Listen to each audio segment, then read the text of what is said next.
the Lord for this day, bless us, Lord, don't be scared. Thank you for love and mercy. Thank you, Lord, for this one that's here. Ask you to bless each home, bless each one, all do our part, better our county, better our people. Pray that you will make our mind, that's all that's centered upon you and all that we do. Bless our county, bless our nation. Lord, those who are in the world, we ask you to work these situations out. Families in our county, and Lord, family members, help us as we go through this day. I pledge allegiance to the flag of the United States of America, and to the republic for which it stands, one nation, under God, indivisible, with liberty and justice for all. I pledge allegiance to the Republic flag and to the sovereign state for which it stands, one commonwealth, that is the diversity, and the wealth, union, Christ from all. Can't ever remember that one. I've done going for so long that I can't get used to it. Anyway, our next item is a roll call. Judge Watson, Here. Magistrate Abney, Here. Magistrate Tipton, Here. Magistrate Flannery, Here. Sheriff Flynn, Jason Riley, Here. Frida Lancaster. Here. Take the seat. They lowered this seat. And I need a high chair.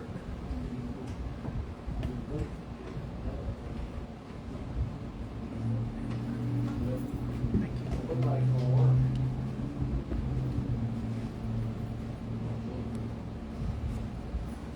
Anyway, next item is We haven't done minutes yet. we're next. That's next. Okay. I'll second. Judge Watson, Yes. Magistrate Abney, Yes. Magistrate Tipton, Yes. Magistrate Flannery. Yes. Now, there's something right here. I think Hannah's here, but not a visitor. Member of our county, you just work for New Hampshire. Are you here in the place of Jessica Stevens? Just here, seeing if there's anything that we can help with in resources. No, she didn't know she was on the agenda, so she'll be here next time.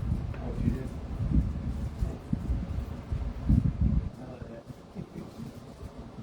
Okay.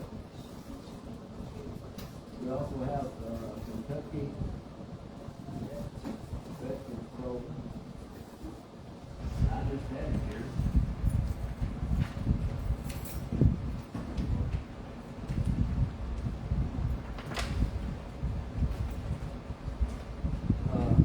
This is with the Cabinet for Health and Human Services.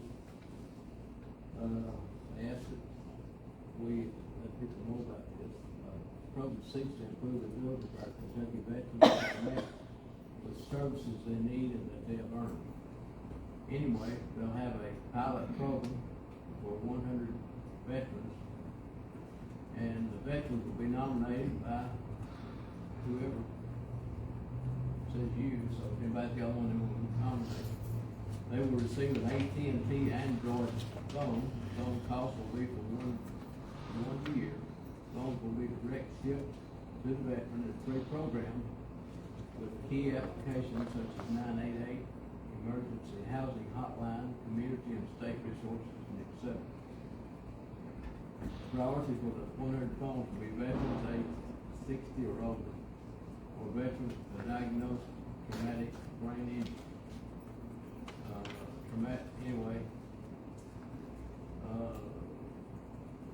Brain injury means a partial or total disability caused by injury to the central nervous system from physical trauma, damage to the central nervous system from anoxia, hypoxia, episodes of nervous conditions, toxic substances, or other acute medical or clinical incidents resulting in impaired cognitive abilities or impaired physical function. Prioritization of individuals will be based on those with barriers to connect with the Veterans Administration and other needed community services. We ask that confirm that the veteran you nominate needs and agrees to receiving the free phone. Please identify eligible veterans in your area now. KDVA will begin accepting nominations July 1st, 2025. You know what, they sent this out late, didn't you? Sent it out late. That's what it is. Yeah.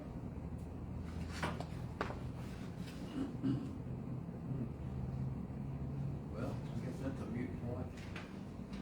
Says on the back, what's the deadline to submit an application? As soon as possible through midnight, September the 30th. Do what now? On the back, on this page here, it says September 30th.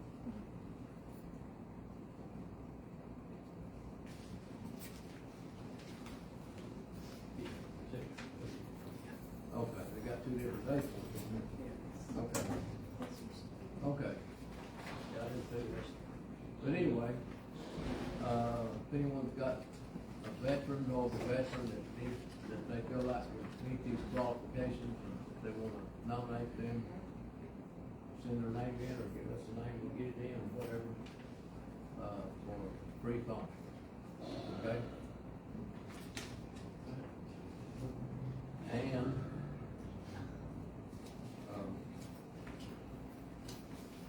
I met this morning, another announcement we have here.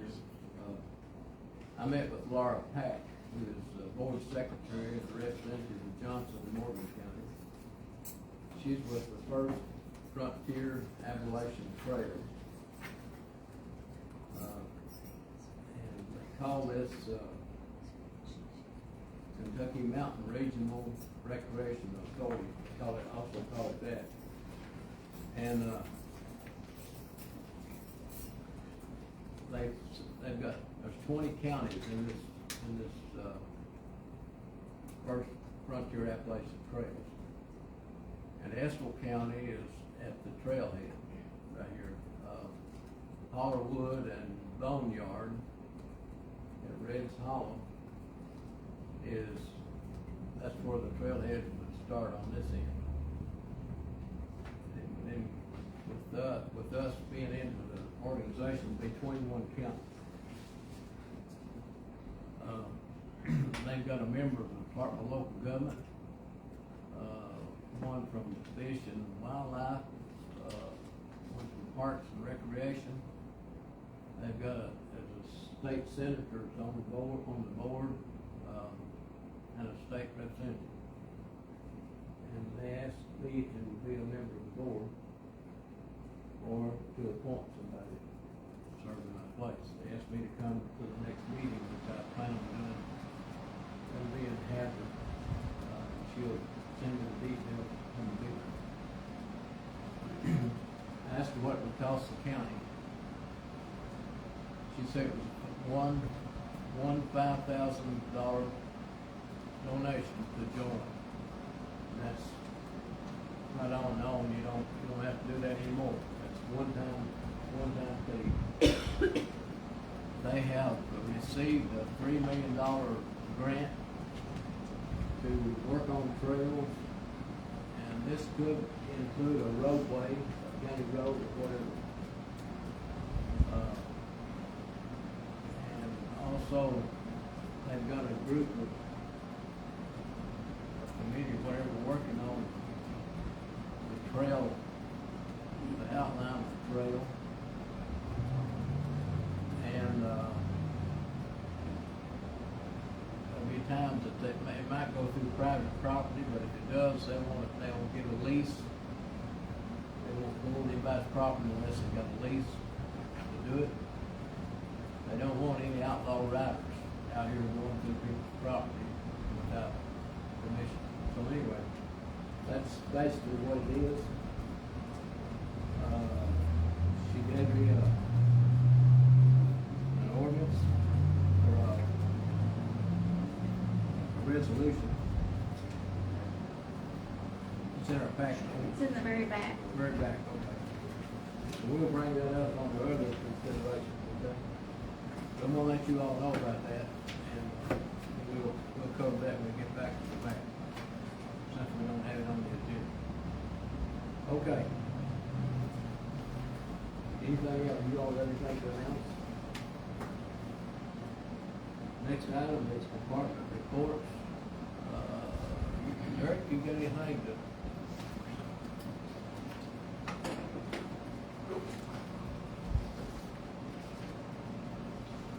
Just a brief summary of the third quarter. Right now.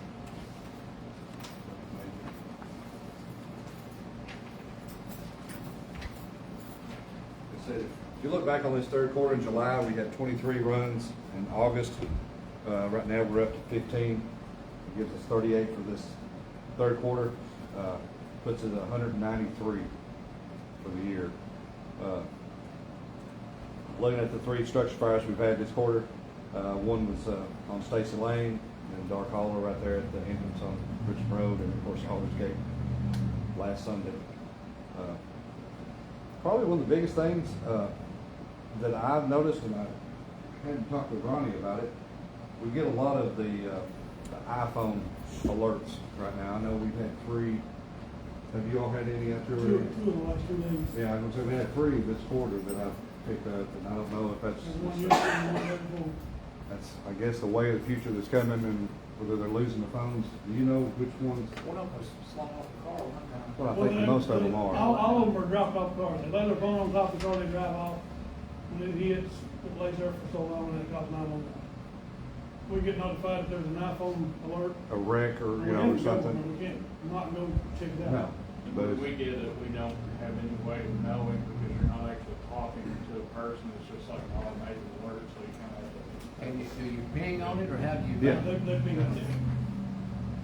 that's just something that's been coming up a lot lately and stuff. And the other thing I was gonna let you know, on the Alder's Gate fire, we probably used between 25 and 30,000 gallons of water. We started going to 3rd Street there in Ravenna beside the Mexican restaurant. We found out we could actually get into the pool, and then we started taking out the pool because between there and the Legion, there's no other hydrants, and the Legion's been down for a couple of years, the hydrant there. So that was one of the things I want to kind of ask about. See what I said here, you know, is there anything that we can look at over the next several years or something of doing some grants for hydrants? I mean, you know what I'm talking about. Somebody told us they took it out after the flood. Now, I don't know. That's what they told one of my guys. So I haven't been up there and looked. The one doesn't work. Huh? The one right there in front of the parking lot. Yeah, I know it doesn't work. The other one's on back, but somebody said after the flood they took it out. But, I mean, that didn't hurt us on the fire. The fire was pretty much gone. But just there's some locations in certain areas, like on Richmond Road. You know, we have a lot of stuff on Richmond Road, but there's no hydrants on Richmond Road at all. One that I was ripped up at, on the 52 there, where they pulled Yeah, them out. and I know it's how they're Places ran and stuff like that, but just maybe something worth looking at down the road to try to get some.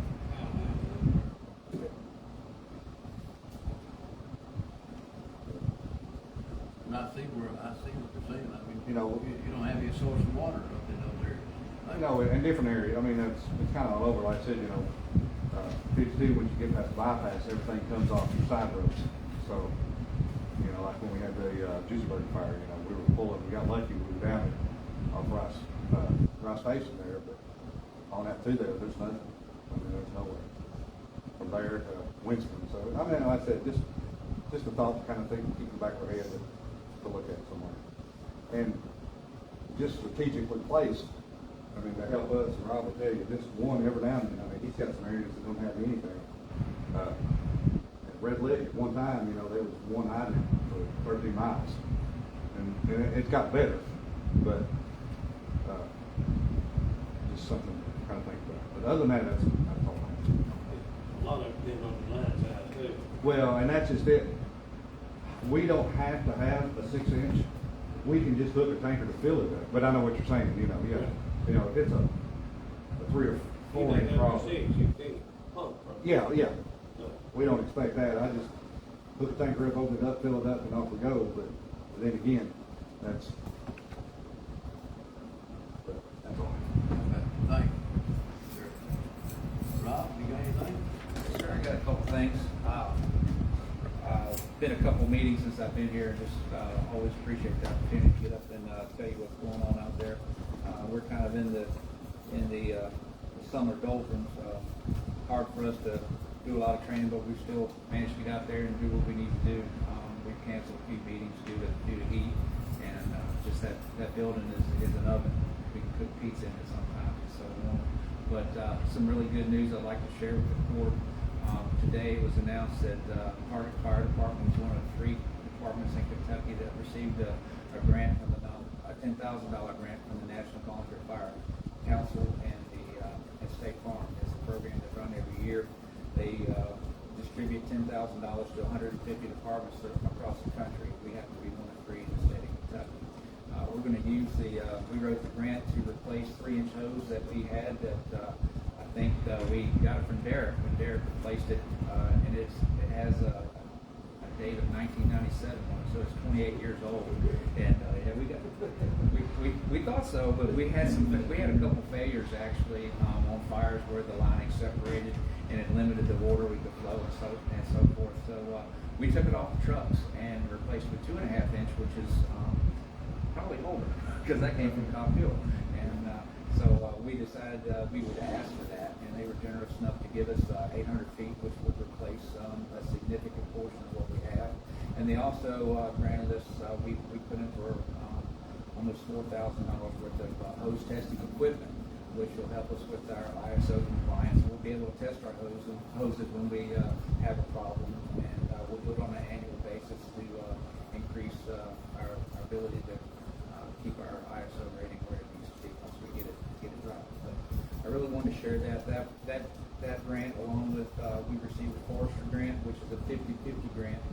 That was for $6,300, of which we'll get reimbursed half of that, and that's also for wildland firefighting equipment. But we also tend to use or ask for dual purpose equipment in that case, stuff we can use on structure fires, but also has a use in the wildland atmosphere. So we were really fortunate there. So we got roughly about $13,000 worth of free stuff, and this one cost us roughly $3. So it's a great trade out, and we're proud to announce that, and we'll work towards acquiring all that stuff and so forth. But other than that, I think we're at 116 on our runs.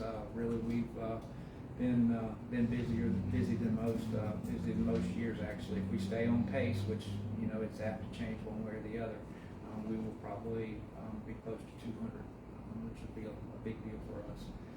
So anyway, that's where we are, and always I stand ready to answer your call if you have any questions or concerns with anything going on out there. Certainly appreciate the time.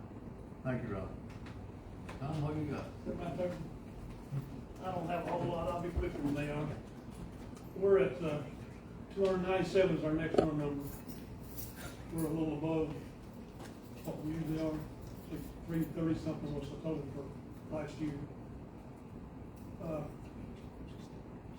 We're going to do a fundraiser September the 28th. We're going to do a car show at the high school.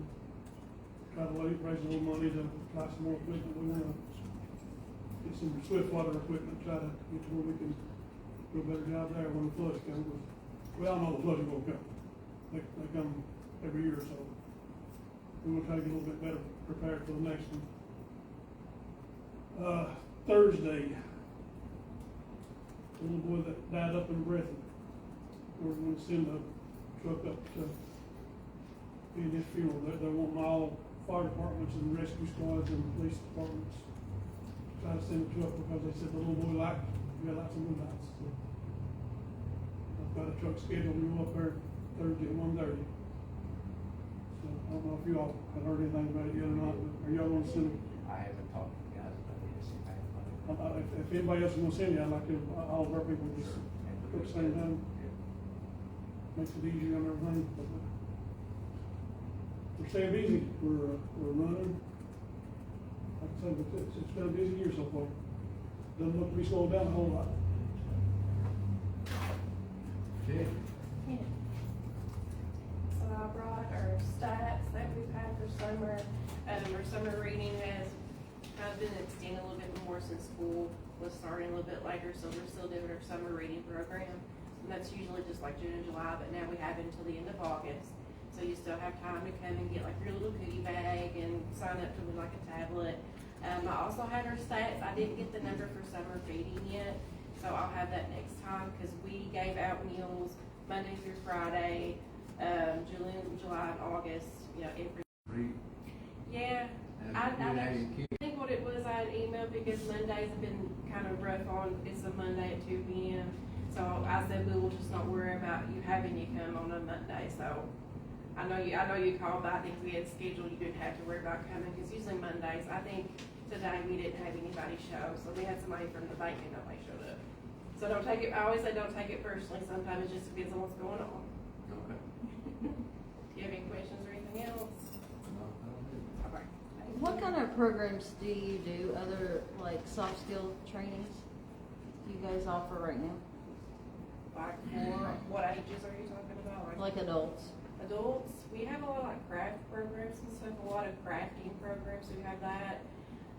We try to do mostly like one-on-one, like with a librarian for different things. Cause we've had like resume programs, how to do stuff like that. And we haven't had anybody show up, so we mostly try to push like you can do like a one-on-one with somebody, and we can help you, like assist you with different things. We try to do that a lot. Because sometimes people will come in and we'll try to help them, but doing that, then we don't have to worry about going back and forth and multitasking. So stuff like that, we try to do that one-on-one. We have yoga twice a week, which we do have it at 10. I have a few people say we want to have it later, and we haven't had anybody show up, but we do have quite a good amount that come twice a week for yoga. Is there anything else like adult-wise? I'm trying to think of anything else. We have the history programs. We're having one tomorrow.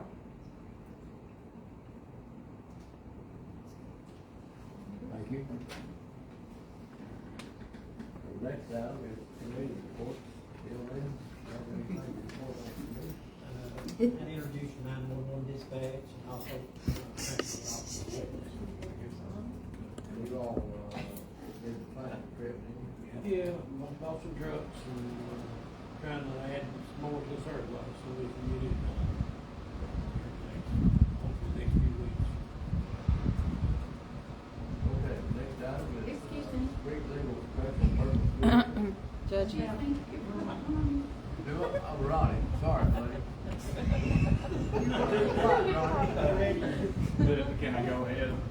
Yeah, go ahead. Just a couple of things. I can't remember, I know we talked about it a little bit last time, but I don't think they had actually approved it yet.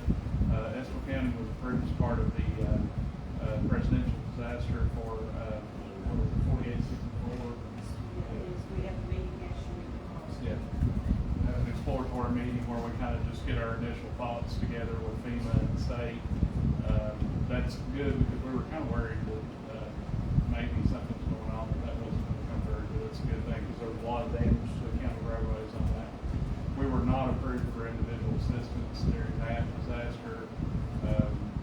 Typically there's a formula, a certain number of homes have to be destroyed or major damage, and we didn't meet that threshold for April, unfortunately. But the public assistance side, we will be hopefully getting some help. I just wanted to announce to everybody, I know you all know him, Lucas Barnes actually put in his 2-week notice with us on August 13th, and so his last day will be August 27th.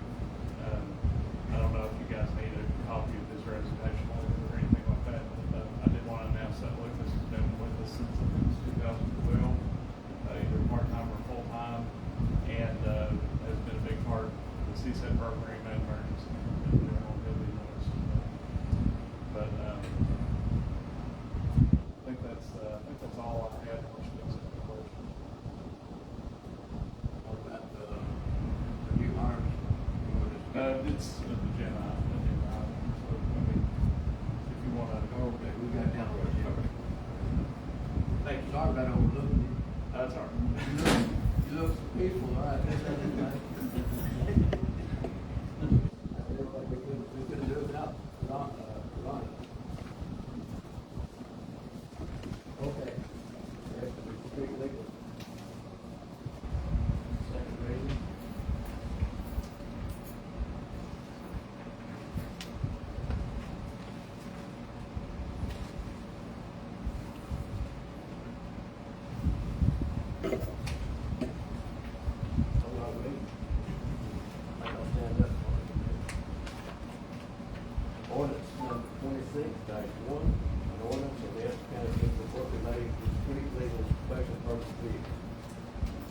whereas 2025 Kentucky Act, Chapter 89, during after the act became law on March 26, 2025, and allows for the operation of street legal special purpose vehicles on certain highways in the Commonwealth of Kentucky, if allowed by ordinance of the local government within which jurisdictional boundaries the highway is located. Whereas the act becomes effective on Monday, August 18, 2025, and whereas the Fiscal Court has determined that it is appropriate to allow the operation of street legal special purpose vehicles on specified highways within the jurisdictional boundaries of Estill County, in accordance with the act and its ordinance. Now therefore be it ordained by the Fiscal Court of the County of Estill, Commonwealth of Kentucky, Section 1, definitions. Definitions set forth in Section 1, Paragraph 1 of the 2025 Kentucky Acts, Chapter 89, during after the act and as may be amended in the future by the Kentucky General Assembly, are adopted records as is set by the act on all highways that are located within the jurisdictional limits of Estill County. Section 3, its section, street legal special purpose vehicles shall not be allowed to operate on any highway or portion thereof located within the jurisdictional limits of Estill County unless allowed by this ordinance. B, on any highway or portion thereof that is a controlled access system, including but not limited to an interstate or parkway. Or C, on any highway or portion thereof where for the United States Department of Agriculture prohibits special purpose vehicles. Section 4, prohibition, street legal prohibition. Number 8, street legal special purpose vehicles are prohibited from traveling a distance greater than 20 miles on a highway displaying center line pavement marking. B, many trucks shall not be operated as street legal special purpose vehicles on a highway that has been constructed pursuant to a federal highway program. This ordinance shall be effective on the day of passage. Foregoing ordinance having received its first reading on 7/21/25 was given its second reading and passed by the Estill County Fiscal Court only. Do we have any questions on this? Any questions? Comments?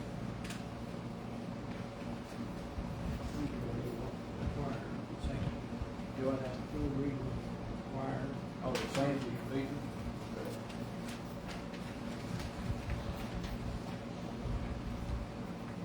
Anyway, frequently asked questions.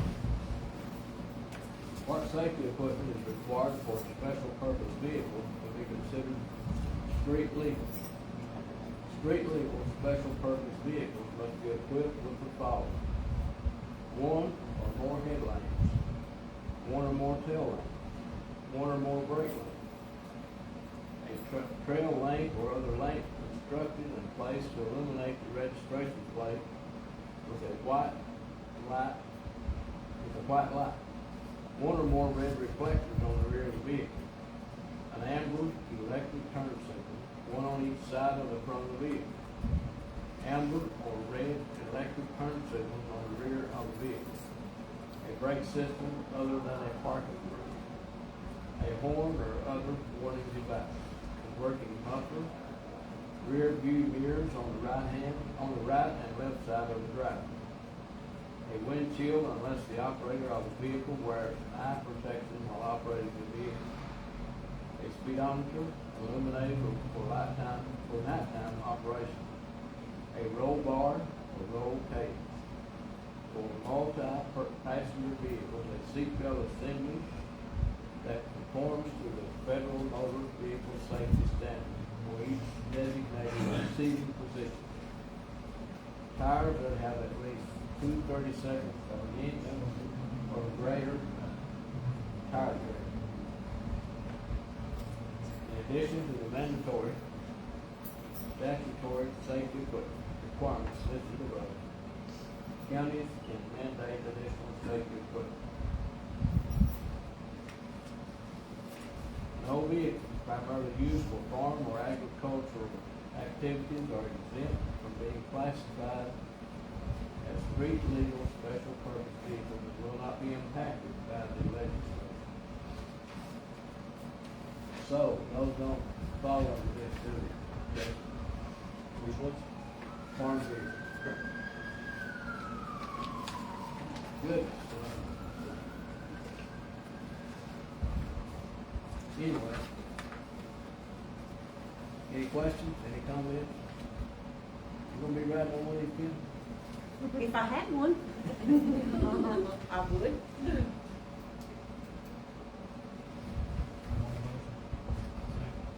Okay. Gary made a motion. All second? Judge Watson? Yes. Magistrate Abney? Yes. Magistrate Tipton? Yes. Magistrate Flannery? Yes.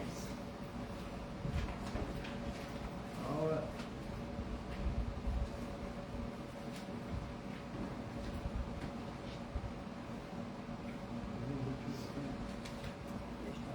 Today, Jenny? Yep. I guess I better sign it. Go ahead and get it.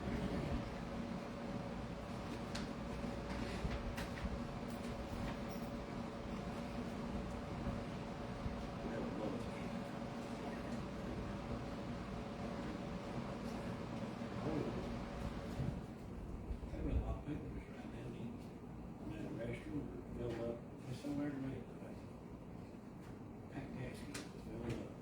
And you just ride it up, fill it up, go back to the wood over there.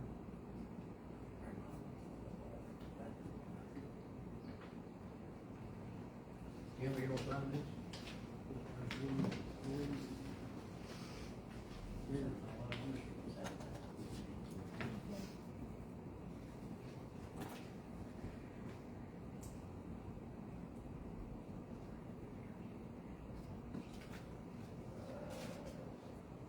See, we'll get, we'll give that to you for a copy. You got a copy there, who signed it?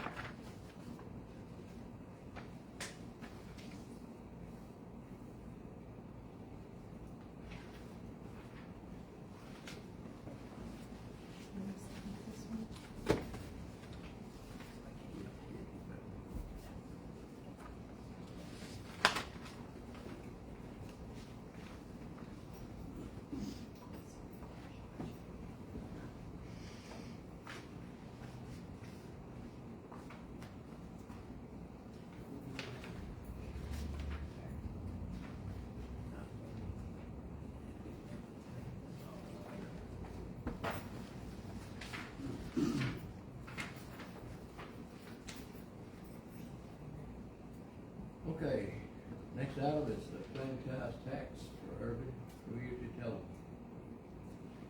And,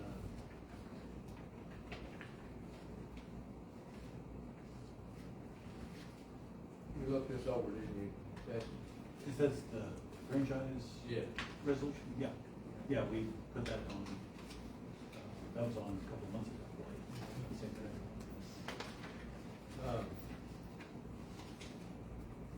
This is same thing we've had for years, isn't it? Yeah. Same thing. They just ask us to, approve. Yeah. Magistrate Abney? Yes. Magistrate Tipton? Yes. Magistrate Flannery? Yes.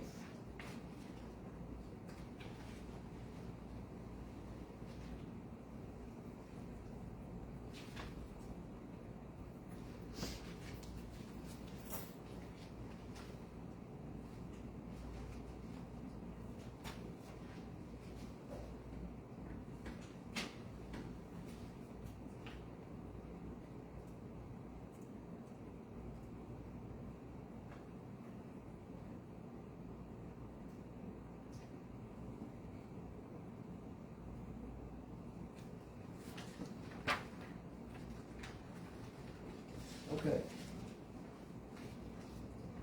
Next item is the new hires.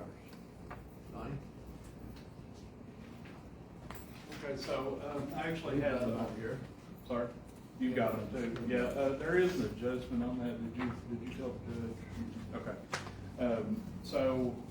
There's actually 3 part-time and 1 full-time that we would like to hire. On the full-time, per the administrative code, we advertised that in our agency. And we did have, Stacy Heimer was interested in the position. And our recommendation is that we don't go any further and that we do hire Stacy full-time at 14 an hour. Okay. It says 13 on there, but with the dollar. Stacy Heimer. Stacy Heimer, yes. And then, if the court approves that, then we'll work on getting her into the academy. She's learning still, she's doing a great job though, we're really happy with what she's done. And that was at 14. Yeah.